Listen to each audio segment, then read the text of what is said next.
Um, but I'm going to go through 5 rules of survival for being a game producer. And to start with, I thought before I get too far into this, just so you feel like you know where I'm coming from, I'm going to give you a quick overview of how I came into the games industry. So I was a game developer from 95 to 2008. I started out at Activision in QA back in 95. The first game I worked on was I was literally in QA testing modem connections and physics bugs on MechWarrior 2, sleeping under desks. And then moved on to being the QA lead for Zork Nemesis, which was a very different game, and ended up making friends with the director of that game. She started giving me design responsibilities, and from there, her next project was an RTS, and I was the lead designer for that. And for various reasons, that RTS ended up never seeing the light of day. Headed on and then was the lead designer for Civilization Call to Power, which was a strategy game, but a turn-based strategy game based on the Civilization license. So building civilizations through history. At the end of that, when we finally shipped in 99, my wife and I decided we had just had kids and we wanted to move back where we both cattle.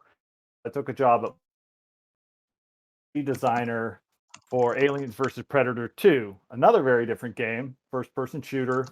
And as the project went on, I ended up taking over the production responsibilities as well. So I was both the lead designer and the producer on that project. After that, I took the producer hat on more full time and became the producer for the Matrix Online.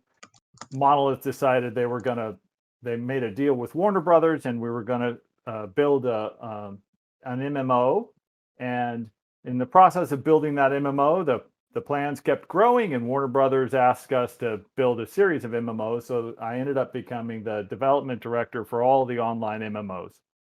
We launched in 2004, right after World of Warcraft, and whether or not World of Warcraft was the main influence in Warner Brothers' decision not to continue on in MMOs because it had become a very competitive space, or other things factored in, but they decided to go away from MMOs. So we ended up shutting down the massively multiplayer online division, and I ended up transitioning over to back to shooters. So I became the director of development for Monolith, now owned by Warner Brothers. I oversaw the completion of Fear and Condemned.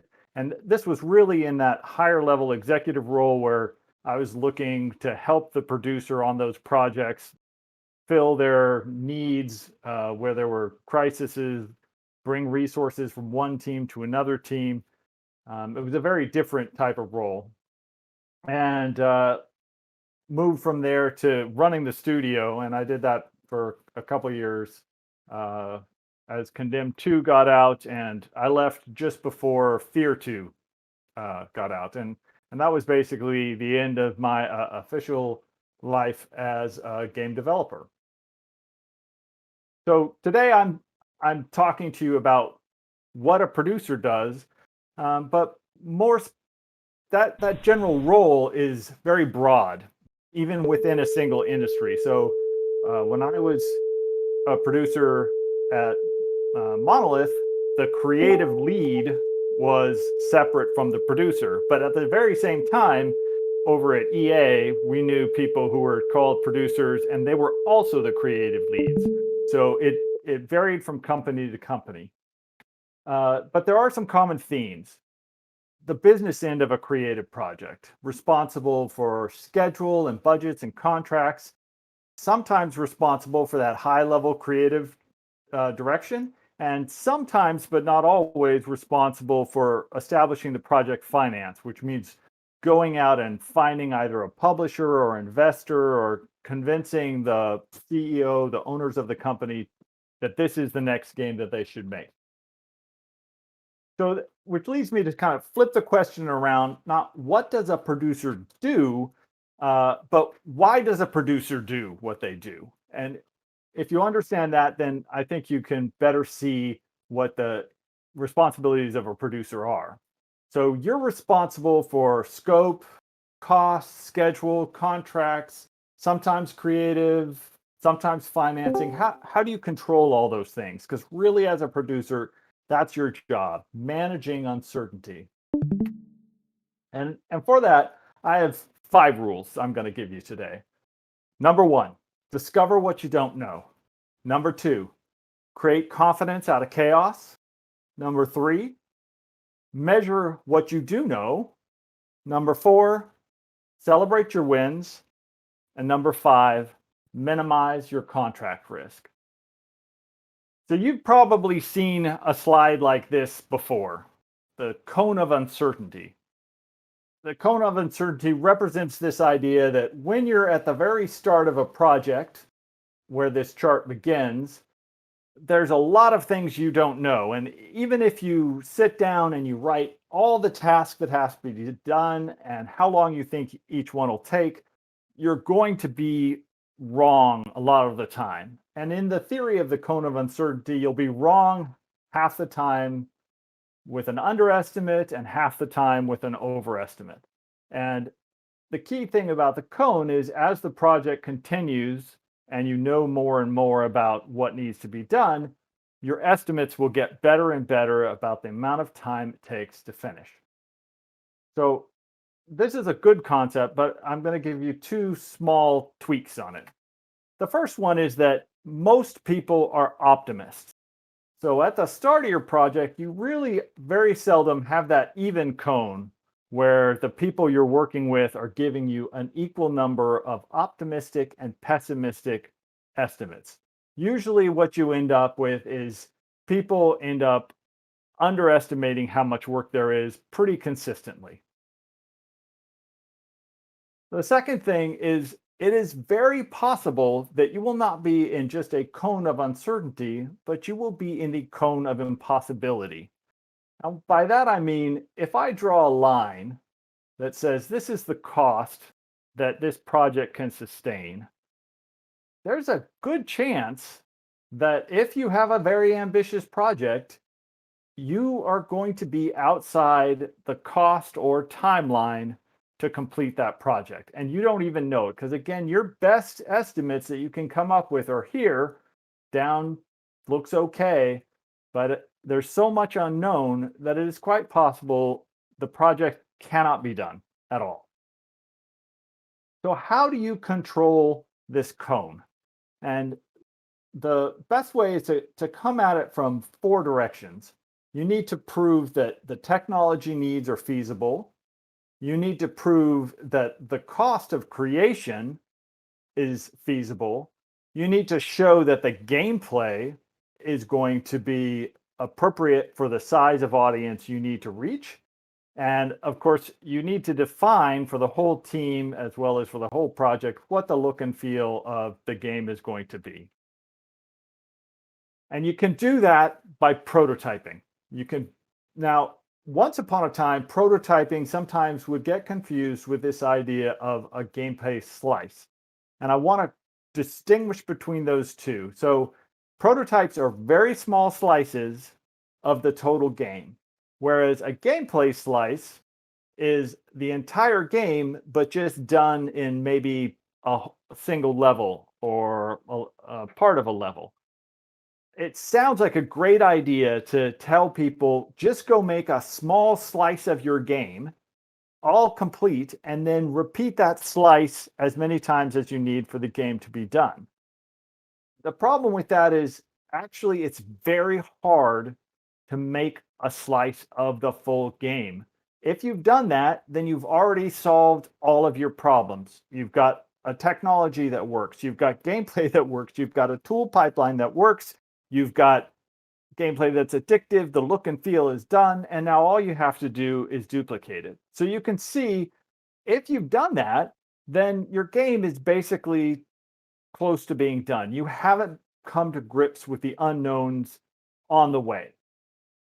So instead, what I would recommend is prototyping a bit at a time and being very clear to the team and to the other stakeholders what your prototypes are. So here's a quick example.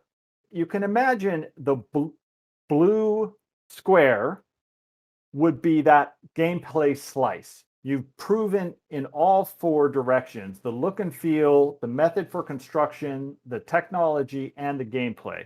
If you do that, you're basically done. You just need to repeat as long as it takes. Instead, imagine you've shipped a game, a first person shooter, and for the next game, you're convinced that jump jets would be really fun. So, to test jump jets, you haven't ever built these before. So, you're going to need to do some new technology and you're going to do it, but you could just do it in a box level. So, you're building out a box level, you're testing the gameplay, you're testing how your current AI works with the jump jets, and making sure that the current physics system is roughly going to support it. That would be a tiny little slice right here, a tiny little section of the overall game, but it's going to really teach you a lot about what are the risks in porting your current engine to your future engine in terms of adding this new gameplay feature and how does it feel.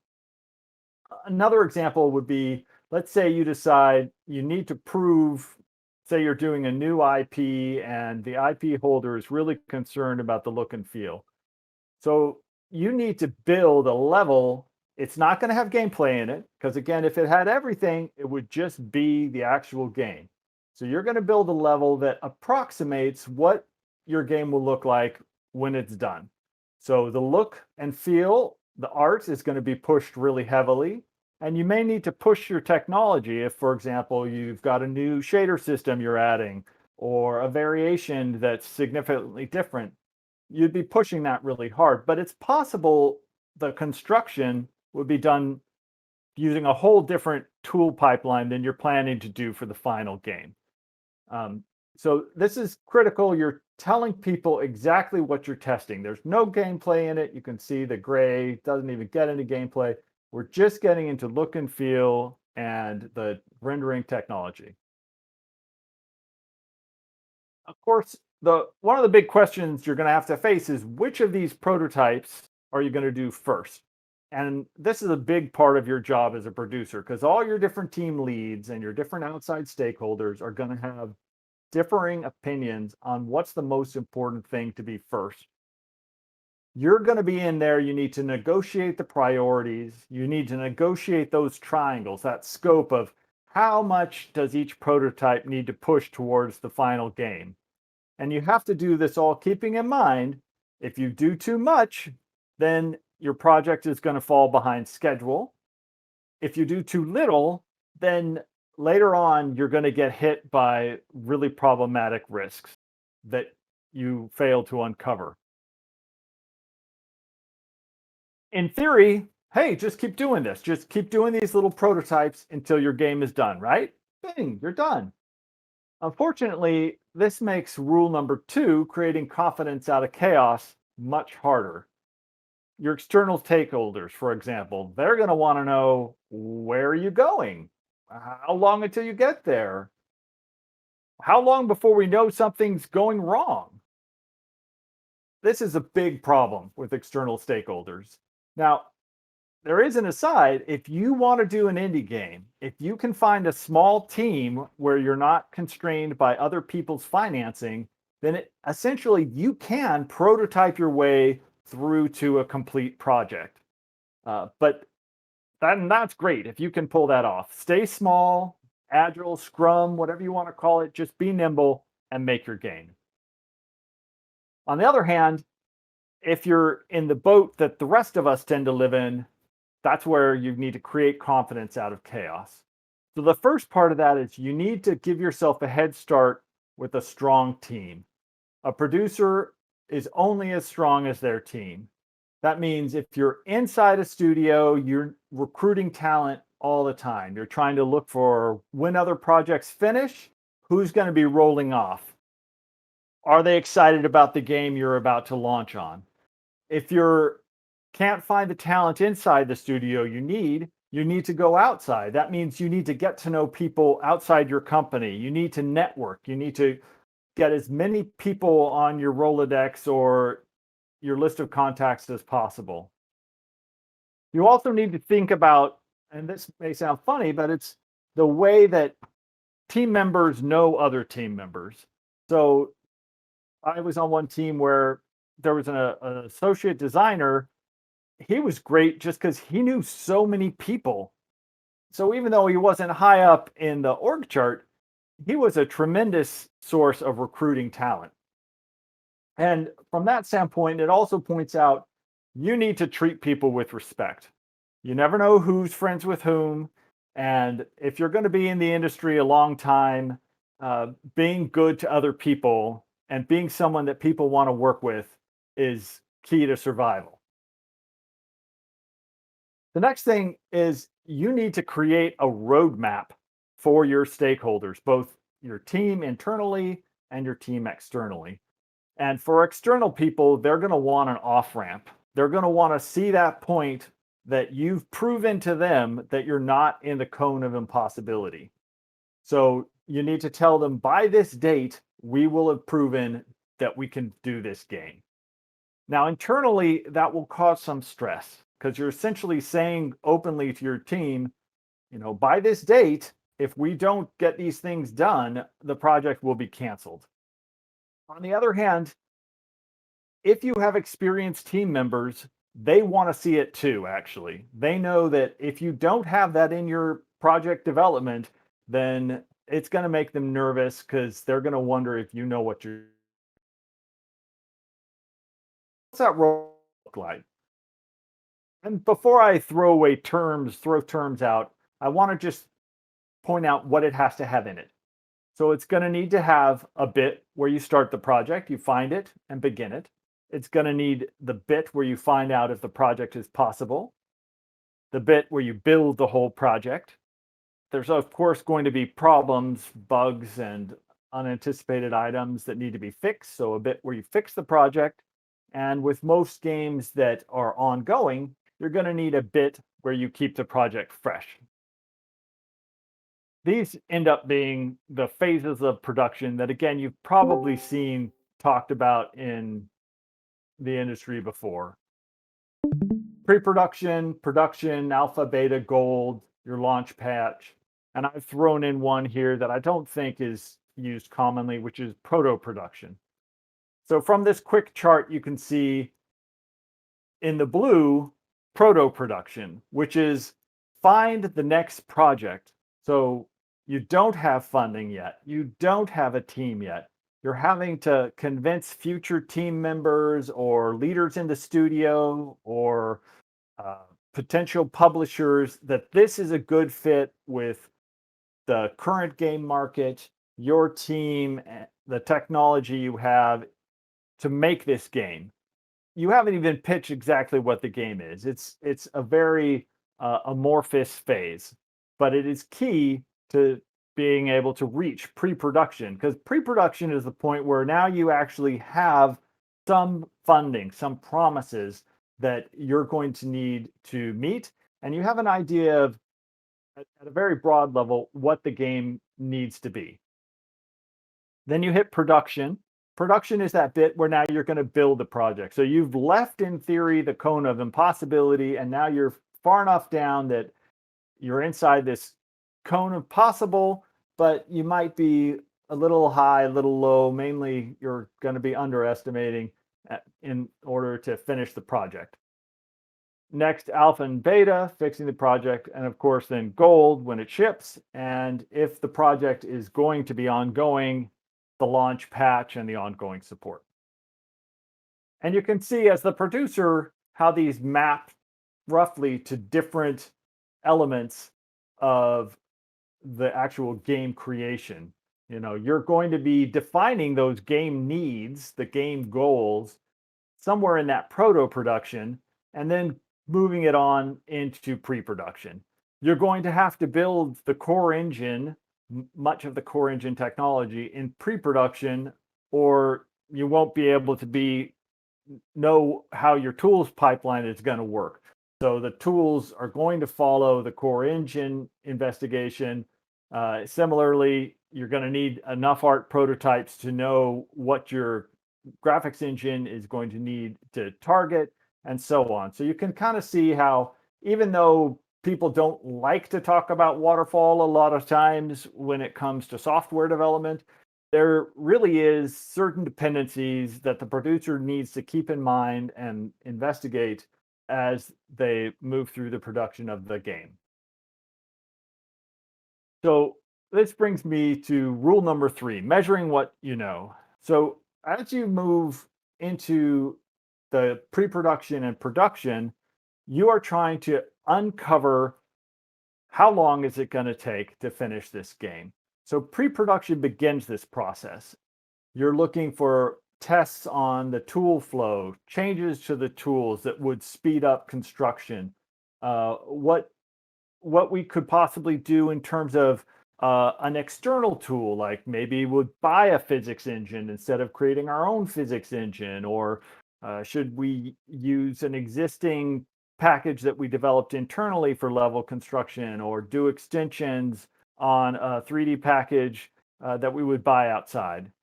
We might even ask the question, can we do this all ourselves? So sound is often a thing that some studios will have an outside sound source for gunshot sounds or foot sounds, to create a sound library. Um, in one case, one project I worked on, one of our competitors I knew, they went and they hired a whole second team to do their multiplayer for a shooter.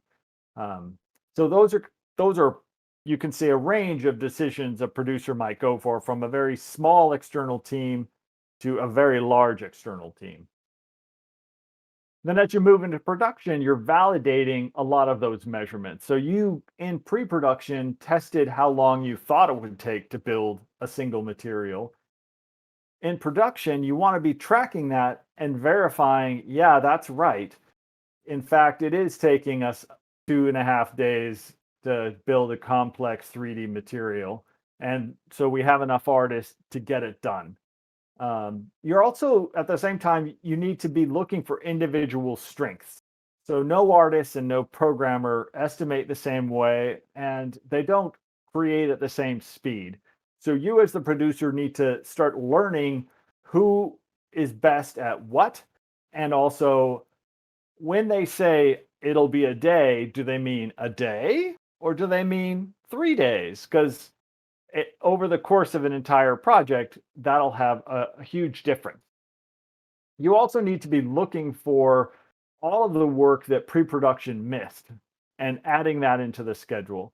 So if someone forgot that there's going to need to be some optimization done on the save load of compressed textures, that could easily have gotten totally forgotten in working in pre-production, and 2 months in, oh wait, gosh, we discovered this. You've got to get that into the schedule, make sure that you've got enough to deal with that.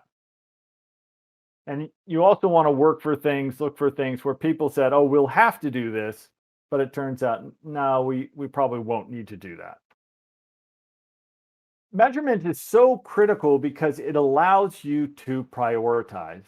And you've got this big cone of uncertainty. One of the most effective ways of controlling that cone is to do less, and do less by getting rid of the things that cost a lot and give you very little value.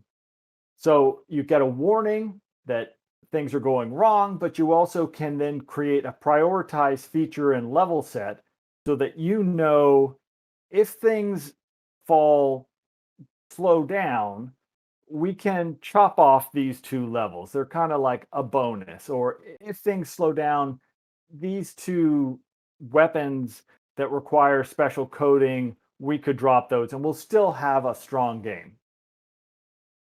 And then you can also, by doing this, you can identify the features that are just so expensive that you just are just not worth doing. Um, Part of this is also developing in layers. So you created, I mentioned the box level. It's very useful to create levels in stages. So as you're going through the stages, each stage you have a chance to say, is this level, as an example, uh, going to be too big for the art team to handle detailing? because if it is, then we need to make it the change now when we're just working with a box level and changes are cheap, and not at the end of the project where we've already done two art passes and then run out of time and we can't get the third pass we need done. Even alpha and beta can be measured. And this makes some people uncomfortable, but I would highly encourage you to consider you should be measuring your alpha and beta. So, if, for example, you just track your open issues and you measure your team's burn rate on closing bugs. If you're looking at must fix bugs and you have 100 must fix bugs and your team's closing three a day, you're not shipping in 2 weeks. Like, there's no amount of hero action you can do to ship in 2 weeks. And that's going to be a problem. It's going to be a huge problem for marketing. It's going to be a potential problem for your stakeholders. You need to get people aware of this situation so you can consider, what are we going to do? Are we going to slow the project? Are we going to slow it 1 week, 2 weeks? Or are we going to get into a situation where maybe some of those bugs can be put in a launch patch? These are all the things you need to be able to judge. And keep in mind that launch patch, it's always very exciting to think like, oh, well, we can take these last 15 issues and stick them in a launch patch and then we'll be fine. But launch patches can be very dicey. And if they go wrong, they're a huge blow to your game, to all of the work you put in it, and can really undermine the reception you get in the marketplace. So, rule number 4. So now we've discovered what we don't know. We're keeping people confident that we're moving forward. And we come to measurement, and now we need to celebrate our wins. And games exist only in the minds of the team at first. The way to keep people excited, to keep people moving along, you want to use your prototypes, you want to use your weekly updates to make sure the team is seeing that you're making progress. So, artists, for example, encourage them to make stills of the artwork as they complete it, or videos, like fly around videos of the characters as they complete it. Or when box levels are done, do a fly through of the box level. Share those on a weekly basis with your team. Use weekly declarations of what you've completed as a way of, for things that can't be seen, letting people who are kind of working in the background celebrate their achievements. Uh, and look for anything that's low cost but high impact that will make the game feel more complete. So I bring this up because some people are like, don't do anything at all that isn't going to be used in the final game. But because of rule number 4, because you need to celebrate your wins, running around in a box level with no footprint sounds and no impacts and no gun sounds and no ricochets, that's not fun. It's just not fun at all. So take the time, it's not that much time, to put in these placeholders, sounds, and effects, and then instantly everything will feel more fun. And then finally, in celebrating your wins, you need to communicate your progress out to your outside stakeholders, the people who aren't sitting in these meetings that I've been describing, these weekly meetings. Look for ways to keep them invested and excited about the progress that you're making. The corollary of this is your stakeholders uh, really are the people who will help you succeed. So, people like marketing, if you don't get them excited, the community, if you don't get them excited, it's very hard to have a strong product launch.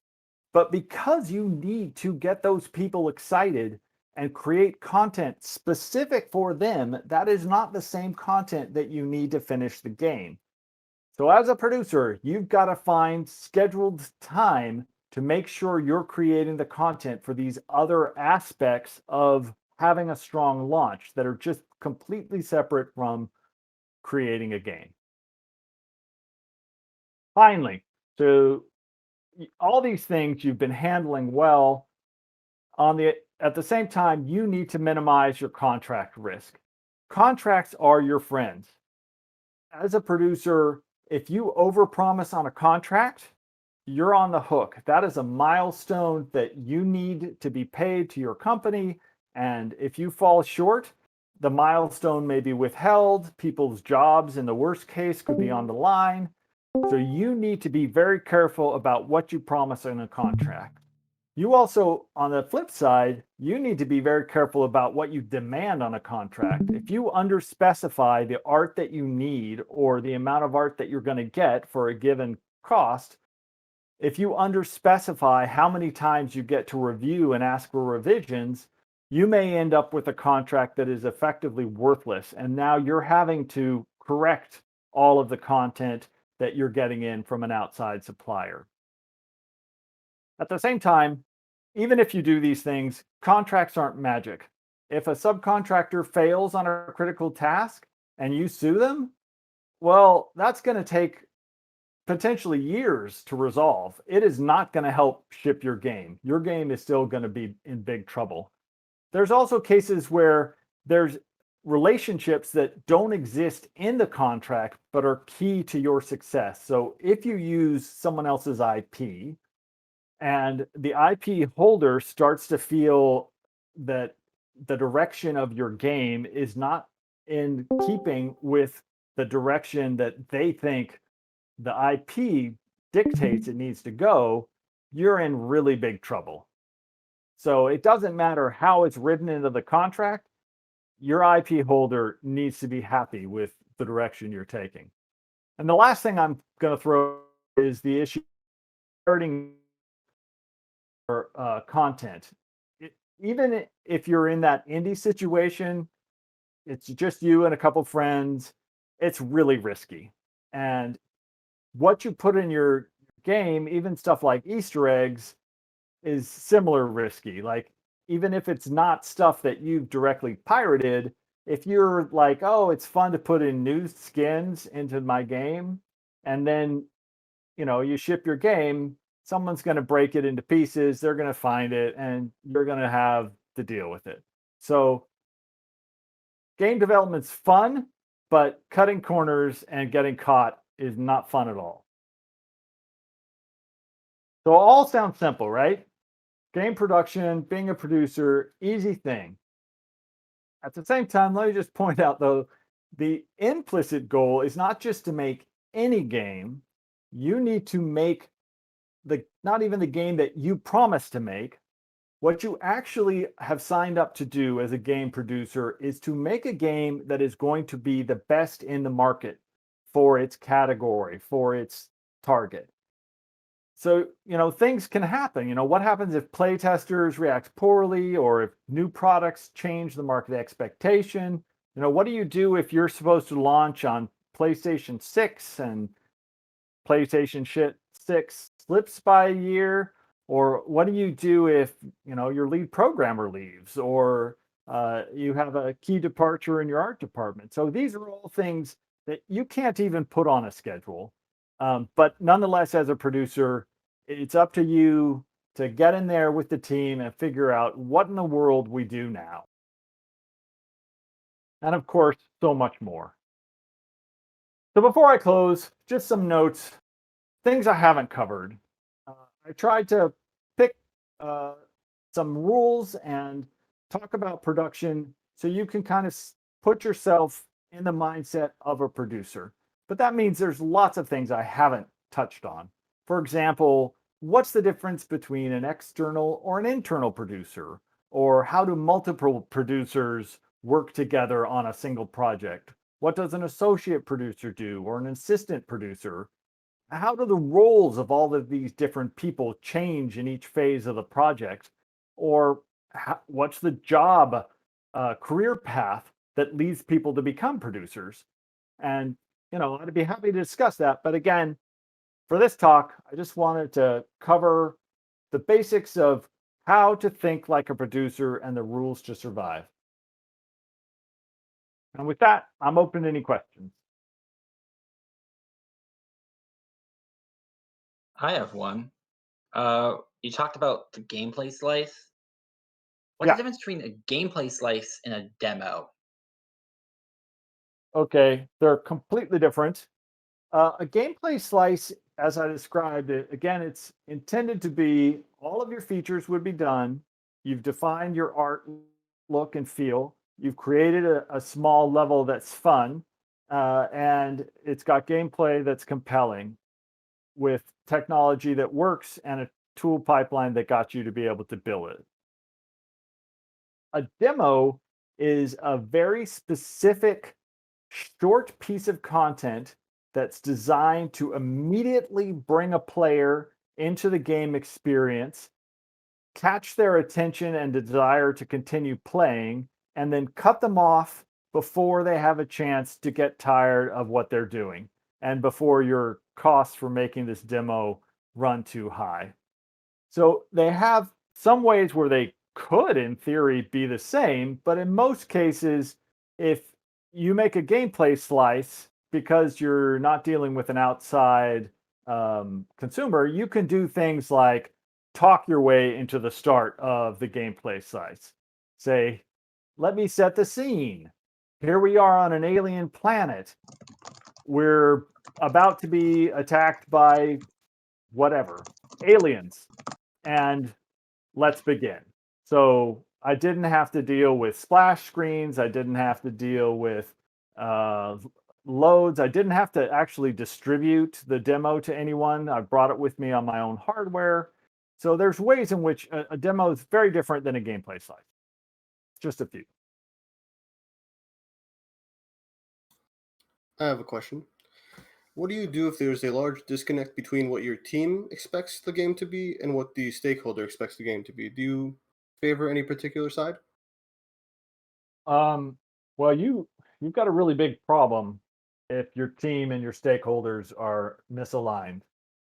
And in the end, uh, there's two ways you can get out of that problem. The first way is if your external stakeholder is um, con- is flexible, you could show them how the alternative direction proposed by the team meets all of their goals. So they want to have a hit first person shooter, and if that's all of their goals, then it's quite possible by showing them a gameplay demo and some art concepts, uh, potentially talking to them through some timelines about why this new direction and new change is so desirable, you could win them over. The flip side of that is, let's say you have an IP that is less flexible. So you're doing a game that is launching with a movie. Like those don't happen as much anymore. But if you're in that situation, then you have a hard deadline with an IP that has a very strong look and feel that you can't change. And your team could easily get to the point where they start to feel like it's not going to be as fun as they wish. So in a situation like that, you're really dealing a lot with people's emotions, and you have to emphasize to the team, you have to convince the team that the benefits of finishing the project and finishing the project well and having it be successful have really positive aspects for their future careers and what they're going to get to do next. um, Essentially try to show people the way that even though they're not as excited about the direction of this project, it's going to be fun, and it's going to be fun to the audience also that it's targeted at. So that would be something like where you, if you had, say, a kids game being developed by a team that's not as excited about the game mechanics of a kids game, it's good to get people in and talk about how this is really for this other group of people. And once you get to the point like where you can have play testers in and they're excited, that's something that will really get the team excited. Even if they're not the target audience, when they see other people having fun, they'll get a lot more excited about it. But that's a really tough situation. If your stakeholders and your team get misaligned, you're going to have a very difficult production.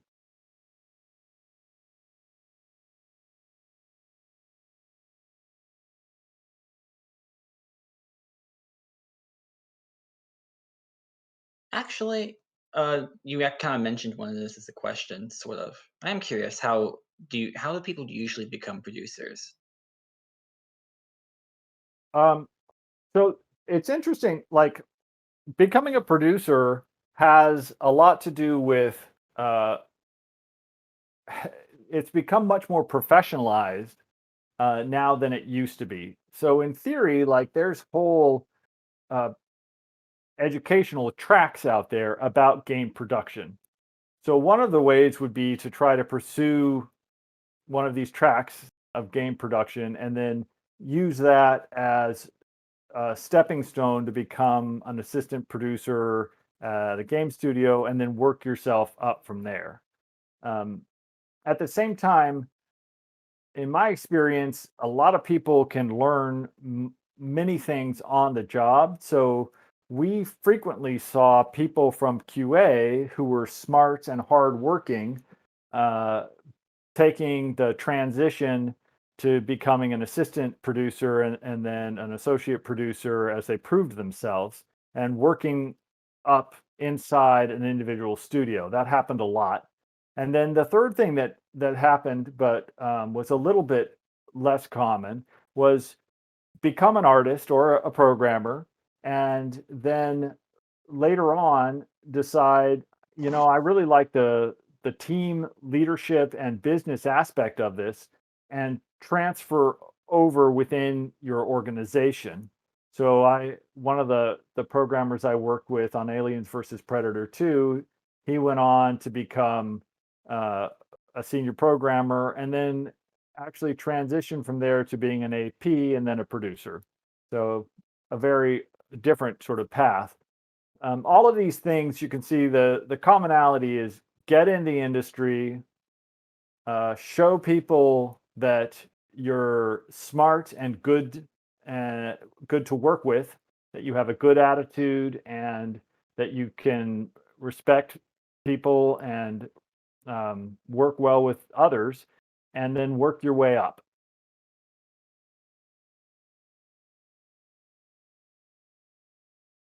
Any other questions? I mean, I'll ask another question. Can you give us an example, like sort of a reflection of a time there was a mishap during the production schedule and your insight on how you think it could have been handled better?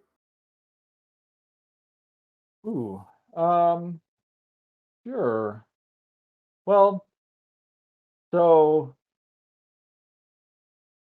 one of the one of the difficulties we had on Aliens versus Predator 2 was with climbing on walls.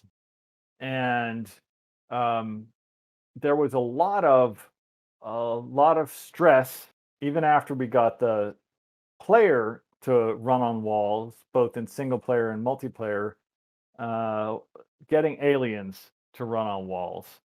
And the the team was getting to the point, our programmers in particular were starting to feel like we can't do this. Like this is not going to be possible from an engineering standpoint. And our AI programmer especially was starting to get super frustrated. And then in a team meeting we finally decided, hey, what if we just put waypoints, like manually stick waypoints on the ceiling and on the walls and tell the AI to run these waypoints. And to the player, it's going to look like the aliens know how to run on the walls. Even though once the aliens get off the walls, they're not going to go back up on the ceiling. But if you're not killing the aliens by then, you're dead anyway. So we put that together, and we ended up getting it up and running, but it definitely caused a lot of stress with first with the engineers, and then once they were relieved of the stress, then the level designers all just got completely stressed out because it added a whole bunch of work to their plates. And the outside stakeholders were also super frustrated because they had this vision in their minds that the aliens would be smart enough to sort of pick where on the ceiling was the best time to to be there and which wall to run up, and those are actually really difficult mathematical problems. So all of that, I think, would have been better handled if we could have created, say, a strike team earlier in production. This is where like the pre-production prototypes that I discussed. Had we during pre-production in a box level uh, created without telling anyone the solution we were using, got a level designer who wasn't under super stress and a programmer who wasn't under super stress to build a box level with aliens running on the ceiling, jumping down and attacking you. And then I'd put that in front of the external producer from Fox and he had played it. I think he would have been like, oh, this is great. And we would have found a solution before everyone was completely under the gun and feeling like every solution had to be a loss for someone.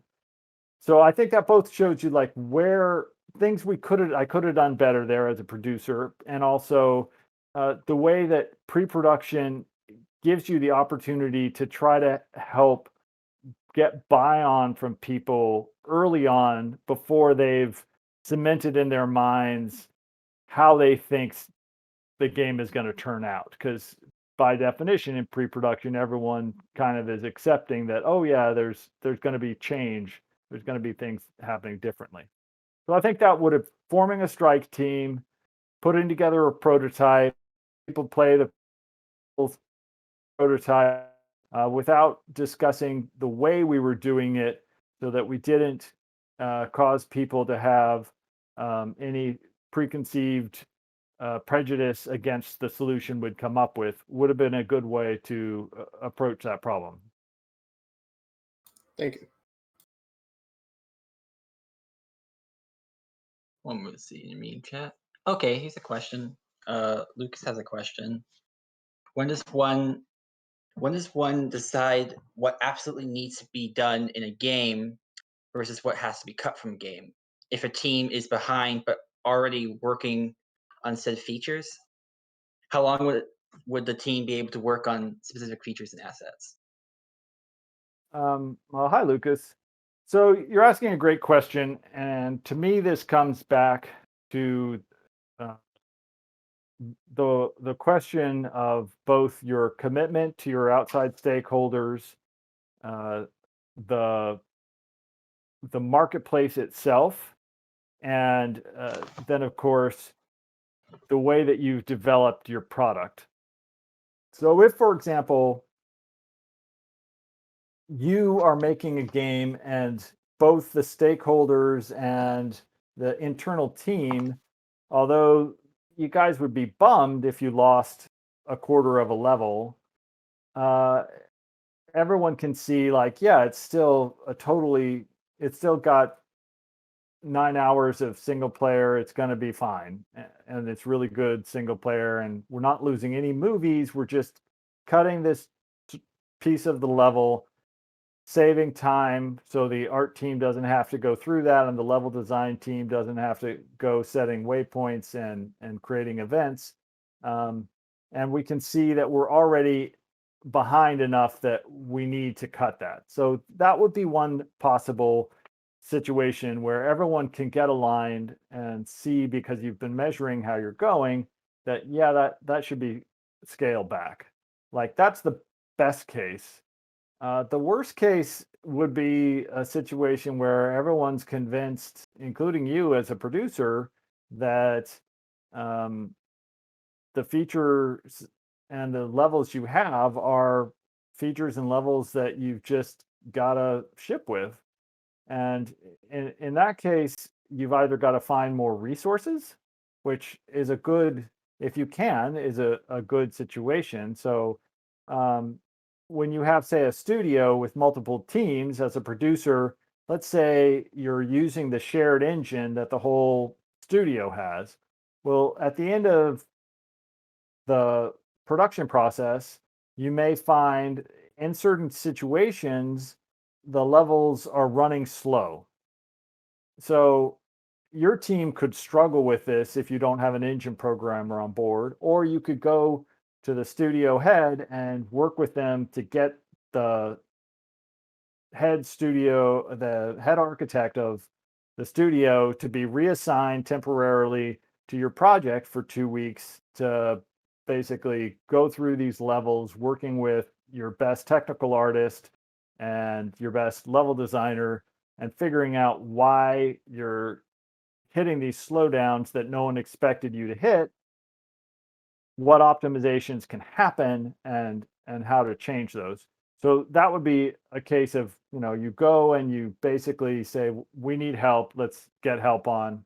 Potentially, if you were behind, you could also look at hiring additional engineers to try to get you out of the situation.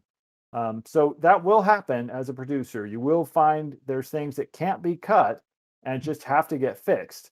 And in that case, you're going to need more resources, or you're going to need to move your ship date. And one of the two is going to happen.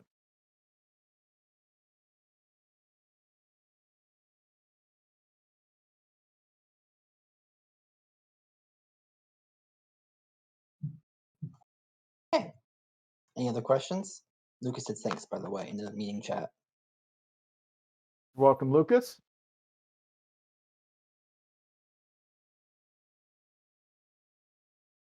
Wait, Seb's typing a question. While he's doing that, I'm going to also point out a lot of this stuff reminds me of stuff that if you ever took Bo's class, or any of Bo's classes actually in the game side, both architecture and foundations both cover some of these questions. Like architecture actually gets into stuff about contracting and how to pay attention to contracts, and points out this particular thing about you have to reinforce your contracts. I just think it's something to know if you're going to run a studio or anything like that. You kind of need to know contracts and how they work. I'm going to, even though it's not a question. Oh, here I do have a question. What's Seb's question? Have you ever been in a position where you've been forced to take decisive action against a part of a team that was dysfunctional, or overhaul a process that wasn't working right? Yes, absolutely. Um, so teams can, you can, um, you can run into two situations. You can run into situations where someone on the team um, wasn't the right hire. Like you never want that to be the case, but where they're either in over their head, or it's possible that um, they were they've they have something else happening in their life. And so there's one of the things that producers have to do is they have to remove people, and you don't do that lightly. If someone's having trouble, uh, either because the type of work they're doing isn't a good fit, or because of some personality conflict or whatever it is, you want to work as hard as you can to right that problem. You've brought someone onto your team. It's your responsibility to do everything you can to try to make things work. But if things don't work, you've got to take action.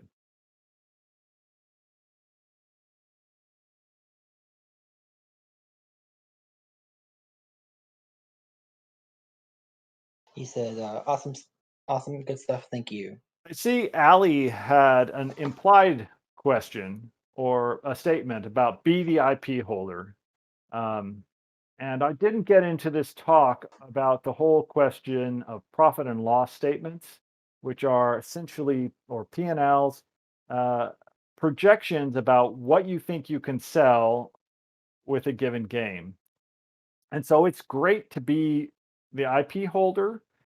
On the other hand, the reason that game developers like having established IPs is that means you've got millions of players out there in the world that potentially already love the property that you're going to make a game based on.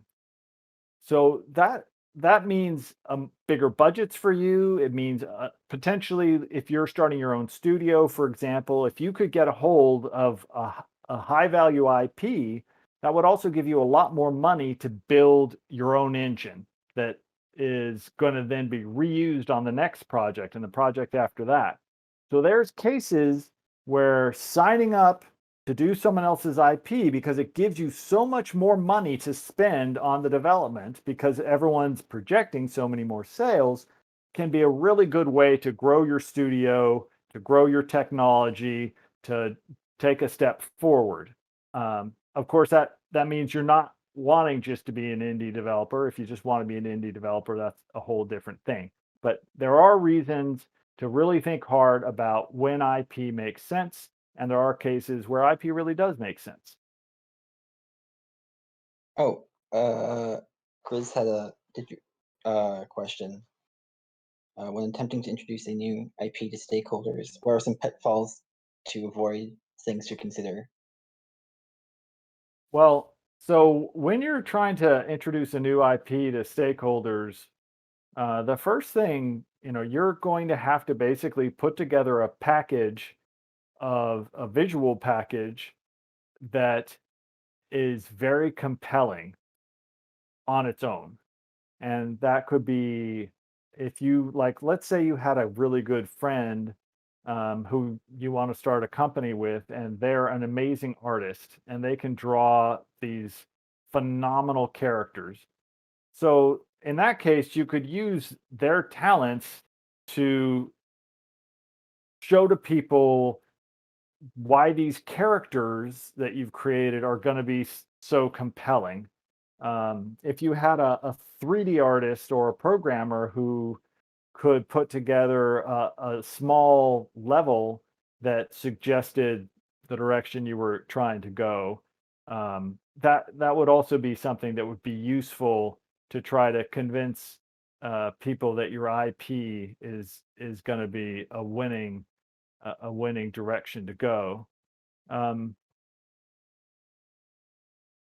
so those are kind of, it's difficult to sell new IP though to stakeholders.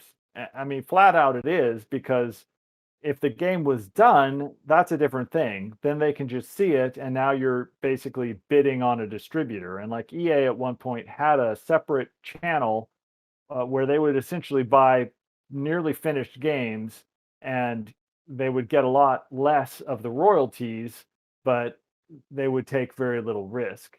So, if your game is pretty much done, you're not really selling new IP. But if you're at that stage where you've got a great idea, but it's not something people have seen before, you're going to need to have compelling art. You're going to need to have a compelling write up.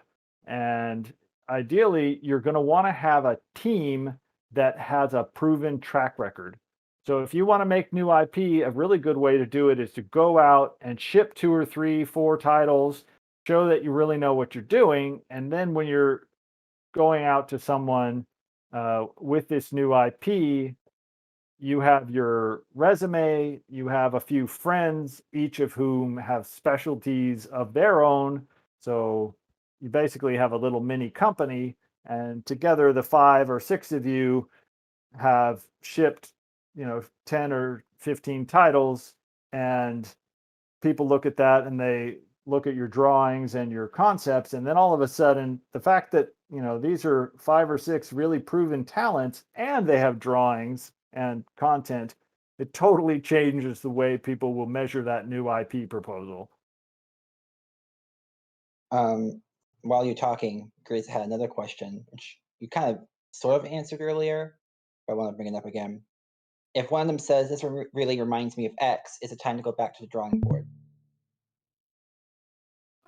Well, that kind of depends on what you're pitching, right? So if your pitch is, this is going to be a game you've never seen, and you pitch it and they're like, ah, it sounds like checkers to me, and you realize, oh crap, that's checkers.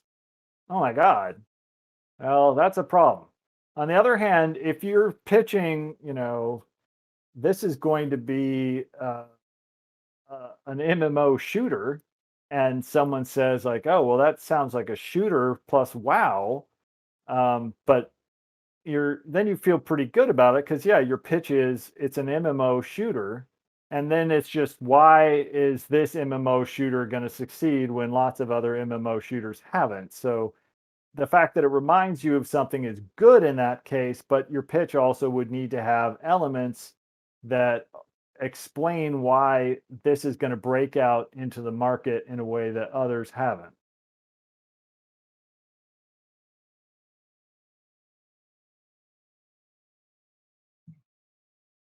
He said, "Ah, I see. Thank you."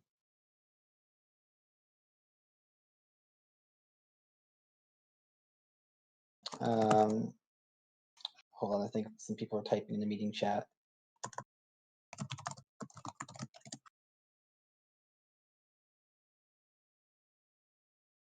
Um, one last, either one more question, I think, before we should probably start wrapping up. If there's any other questions, going once, going twice. From your time as a designer, do you have any tips for design docs? Oh my God, yes. Oh, well, I do, but the first thing, design docs um, are super game specific. So if you're making a game that is a 3D shooter, your design doc is very different than if you're making a game that is a civilization. And it's because in the case of a shooter, so much of the experience is taking place in the moment of a 3D simulation. And so most of the work is going to really be involved with constructing the level, figuring out the timing, the determining what the the amount of art density that you can fit into the engine, all those things. Whereas if you're making a game like Civilization, you're going to need to write vast amounts of content about history. You're going to have to write all these articles. You're going to have to create an idea of how the game will balance out. And then the other question is like, and this is a big thing with design docs, how much of the design doc is